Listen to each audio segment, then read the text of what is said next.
While the power of the Roman Empire was declining, there dwelt on the banks of the Rhine River a number of savage Teuton tribes called Franks.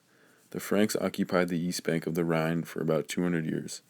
Then many of the tribes crossed the river in search of new homes. The region west of the river was at that time called Gaul. Here the Franks established themselves and became a powerful people. Each tribe had its own king. The greatest of all these kings was Clovis, who became ruler of his tribe in 1481, when he was just 16 years old. He was intelligent and brave.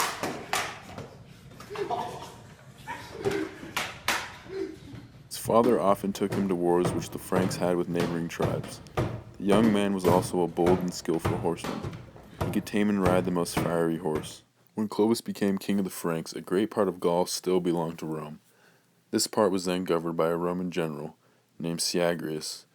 Clovis resolved to drive the Romans out of the country, and he talked over the matter with the head of man of his army. My desire is that the Franks shall have possession of every part of this fair land.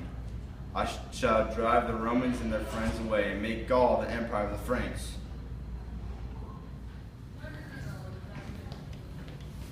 Surrender! Never surrender!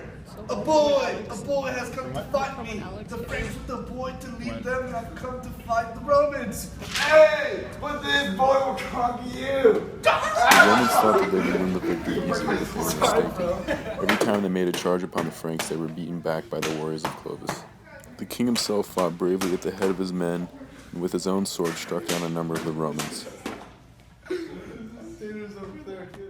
tried to find Syagrius and fight with him, but the Roman commander was nowhere to be found. Early in the battle, he had fled from the field, leaving his men to defend themselves as best as they could.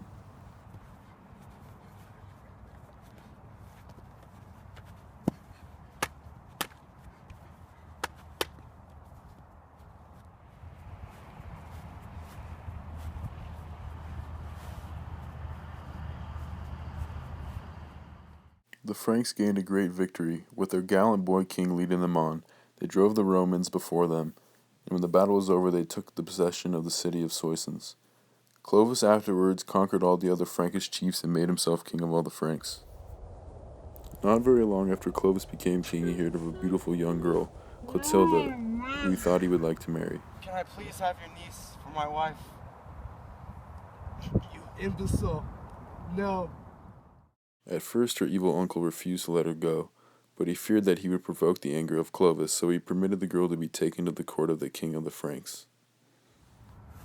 They saw each other and they were very happy. Don't lie. And they were immediately married. Clotilda was a devout Christian, and she wished very much to convert her husband, who, like most of his people, was a worshiper of the heathen gods.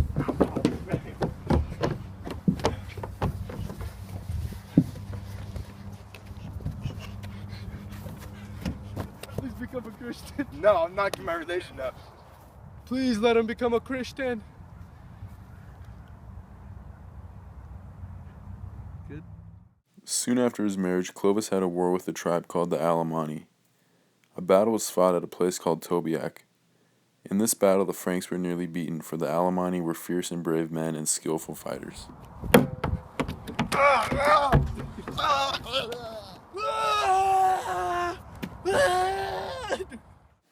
When Clovis saw his soldiers driven back several times, he began to lose hope, but at that moment he thought of his pious wife and of the powerful God of whom she had so often spoken. Then he raised his hands to heaven and earnestly prayed to that God. God of Clotilde, help me in this dire hour of need. If thou wilt give me victory, now will believe in thee. So immediately the course of the battle began to change in the favor of the Franks. Clovis led his warriors forward once more, and this time the Alemanni fled before them in terror.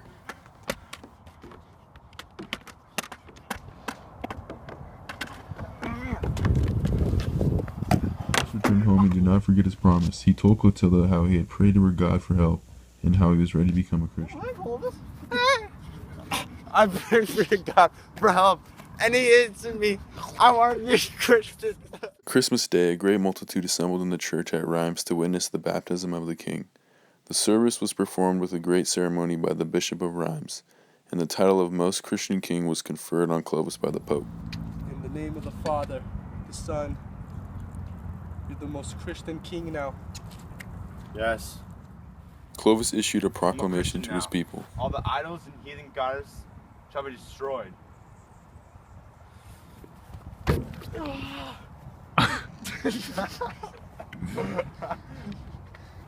do we have to do it again? That's so funny, dude. Many people followed his example and became Christians also. God. The next war that Clovis engaged in was with some tribes of the Goths who occupied the country called Aquitaine, lying south of the Loire River.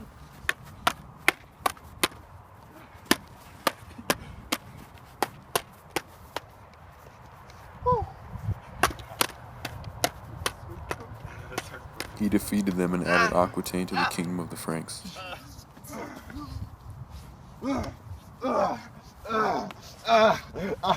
Clovis afterwards made war upon the other people of Gaul and defeated them.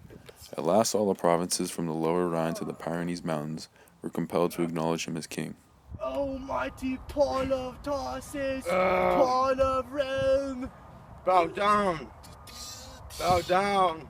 He then went to reside at the city of Paris, which he made the capital of his kingdom. He died there in AD 511. Paul of Tarsus, Paul of Rome.